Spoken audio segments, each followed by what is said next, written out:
Welcome to Richard Scale Modelling.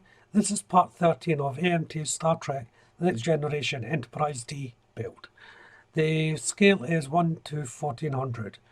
In this part, I'm going to be starting the painting and looking at the decals. So let's jump into this and see how well I get on. I'm starting off with the base coat, and this is going to be for all over, and I'm using Humbrol 240 RLMF 78 Humbrol Blue. This is one of the railway colours by Humbrol, and it's the closest colour I can find to duck egg blue, which is the actual desired colour. It's very close to duck egg blue, but it's not quite the proper shade. But I don't wish to mix colours on this build, so I'm just going for the closest match I have. I'm painting all the surfaces with this colour now, so that's the saucer section, the hull, and the water cells, of course, I've already done. So once that first coat was on, it's time to move on to the thrusters, and I'm using Tamiya's XF56 Metallic Grey. Again, maybe not exactly the right colour for these thrusters, but I think it holds well and within keeping of the model. I'm also using the same colour to paint the phaser banks along the dish, as well as these little vents or ridges, whatever they are. I'm not really sure, but they're darkened areas of the saucer section anyway, so I'm painting them all in the same colour. The phaser banks are next, and this is the same on both sides of the saucer section, so there's no point in showing you both areas because it's exactly the same. Then it's on to Humbrol 424 RC Cream. This is for the escape pods, lifeboats, whatever you want to call them, all dotted throughout. Now technically these should be a lighter colour, but I prefer the cream colour. It stands out a bit more.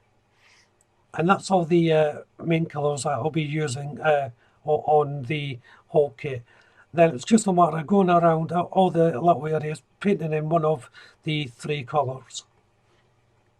And just before I put the varnishes on, I'm just scraping away some areas where the light blocking is to try and let some light through the panels that will be closed off. I'd like a little bit of light through coming on. I may have blocked them too much though, I'm not sure.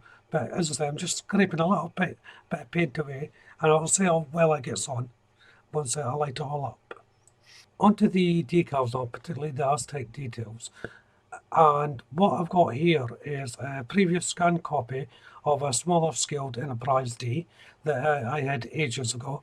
So I've scanned it onto the computer, and I'm going to use this as a template. There's different ways I can approach the Aztec detail, and I can buy pre-made decals, of course, or I can mask, or I can make my own. I prefer to make my own, and there's also another couple of ways I can do that, but I'm using this as a template for ease, really. The first thing I do is pick a starting point, and I'm just outlining the area that I'm going to be working on first of all.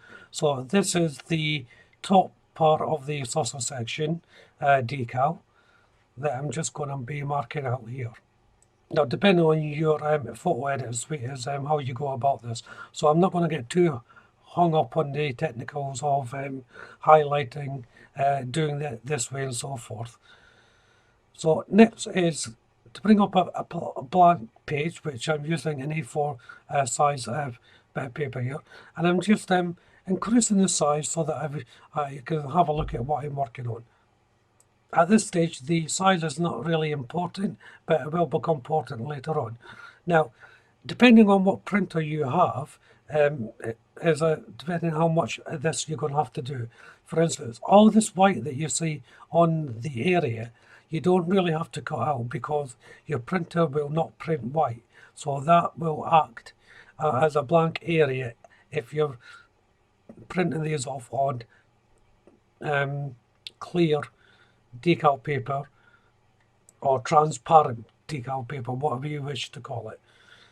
So for this purpose, I'm just going to cut these out. So I'm selecting area, I'm using my quick selection tool, and I'm just going to click it and just delete it. So press delete, and it gets rid of the white background. And that's how I cut the decals out. If I just zoom in, you'll see it a little bit better. There you go. So there's some little white bits left, but I'll just remove them as I go along. What I have here is a photograph of the model part, and I've taken the photograph, put it on, cut out any background, and placed it on a blank sheet. And the sheet is the exact dimensions squared of the part. So I take the unit I'm going to be working on, I measure it with a ruler, and when it's finished with the scan, I'll make the window as large as whatever measurements the ruler is. That gives me a precise area to work on and for size of decal. And all I'm doing is getting the blank detail that I cut out, the decal, and placing it on this file, layering it up. It's called layer. And I just marry up the decal to the area I want it to cover, then just lengthen it or shorten it to the area that I wish. And that's the first one done. It's as simple as that, first of all. Now, once I'm at that stage, I'll then take a measurement from the computer screen or the program, the exact size of this decal. So I do that by highlighting the box and just moving the box by the corner, and this will tell me the size of the area. I can go into the program as well and look at it, but I feel this is easier just doing it this way. So I just grab the corner and move it slightly, and a little measuring box comes up and it tells me exactly the size of the decal. I'll then take an A4 size template and then copy the decal that I was working on onto that template and then resize it to the measurements I took, and that will be the first decal ready to be printed off. Now, it's important that it's a A4 template that I'm using because that's the paper I'm going to be printing onto. If you've got smaller paper, then you'll be printing onto, say, a 5x7, 8x10, whatever it is. I'll then mark that up with a number, a letter, number 1A or something like that, so that then I'm making my own plan as I go along. Now, if you can just glimpse there, when I looked into the photo bin, I've made a start on this and I've done quite a lot so far. So I'm just about ready to make the actual sheet for the printing. But it's the same principle with every single decal I've done.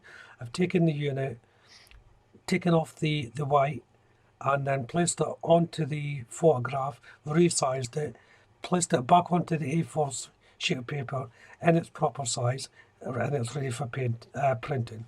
So here you see one of the sheets here that I've done. So you see the Aztec details, all numbered now and all waiting to be printed.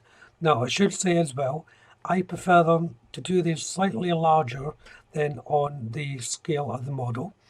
And that's just in case anything goes wrong. Sometimes it does, and it's better to be slightly oversized, and you can just trim the decal down than being undersized and it won't fit.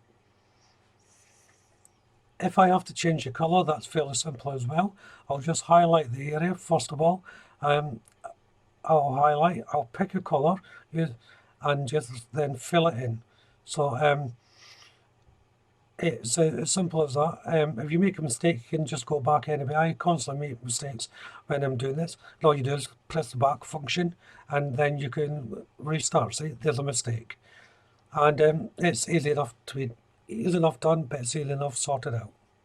And then once I'm ready for printing, I take the resolution to about 600. I can go higher, but 600 is about the medium I need to go. The higher resolution, the better, though, of course. And then I just go down to print. And on my printer, I'm just using an everyday printer, and nothing special about my printer, just a normal inkjet printer. Make sure everything is going to be visible and in alignment, and I print off. Once I printed off my decals, I let the printer dry. Now, I forgot to include this on the video, so I'm just adding this little bit of footage on extra. And I spray it with this. Now, this is Alpha's Clear Lacquer. It's a lacquer, acts as the varnish, but it's vital that you varnish your decals after they're printed and dried, because once you place them in water, if the colours are not locked in, they will run and your whole decal will be ruined. I give it about 2 coats, sometimes 3 coats of this, and I just simply spray it on the sheet of paper and leave it to dry. So that's all the decals printed off. There's about 11 sheets in total, and this is where I'll end the video. So if you haven't done so already, why don't you check out the channel for my other builds? If you subscribe to the channel, hit that notification bell. That way you'll be kept up to date with not only this build, but all my other builds as well, of course. Hit that like button. Don't be afraid to leave a comment. And of course you can share the video. But for now, thank you all very much for watching. Bye bye.